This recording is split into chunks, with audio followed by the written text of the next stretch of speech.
Tikai tad, kad termometra stabiņš tuvojas nulles atzīmei, lielākā daļa no mums atceras par apkuras sezonu un sāk domāt, vai paša izvēlētais apkuras veids ir vislabākais.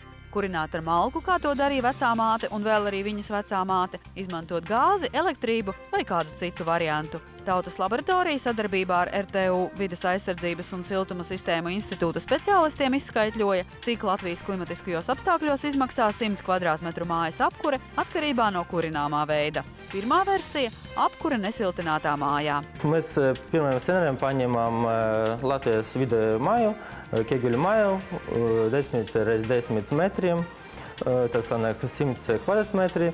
Ticam, ka māja temperatūra jābūt 22 grādiem.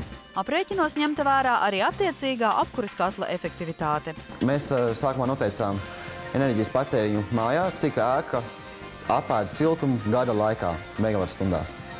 Un tad mēs veicām tirgus izpēti par esošajām cenām, dažādu kurināmo elektrība, dīzeļdegviela, dabasgāze, ogles, malka un kokskaidru granulas. Ja nu kāds izvēlas nesiltinātu māju kurināt ar elektrību, nāksies šķirties no vairāk nekā 1700 latiem gadā.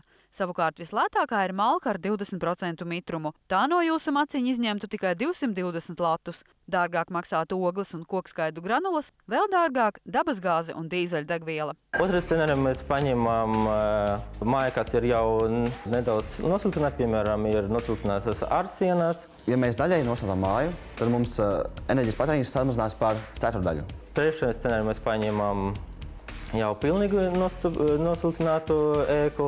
Šajā gadījumā izdevumi ir 2 reizes mazāki nekā pavisam nesiltinātā mājā. Apkura ar elektrību izmaksā nepilnus 900 latus, bet ar vidēju mitru malku nedaudz virs 100 latiem.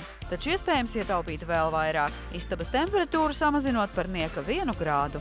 Šādā gadījumā iespējams apkuras izdevumus samazināt līdz 99 latiem gadā.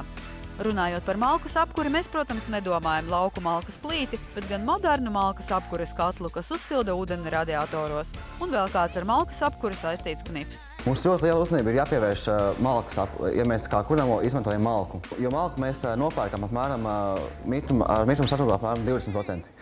Un ja mēs to malku glabājam nevis sausā šķūnītī, bet ārā zem lietus, zem klājas debesis, tad mēs reāli iegāžam sevi un mēs savus izdevumus palielinām divkārtīgi. Tas notiek tāpēc, ka malkas mitrums pieaug. Tas nozīmē, ka mēs savā apkuras iekārtā to mitrumu, kas ir uzsūcies, mēs izteicējam. Un, lai izteicētu to mitrumu, arī enerģija tiek patērēta šim procesam. Tautas laboratorija iesaka, pirms domājat par apkuras sistēmas uzlabošanu, nosiltiniet māju. Ierīkot modernu apkuras katlu nesiltinātā namā ir tas pats, kas kaisīt naudu pa vējam.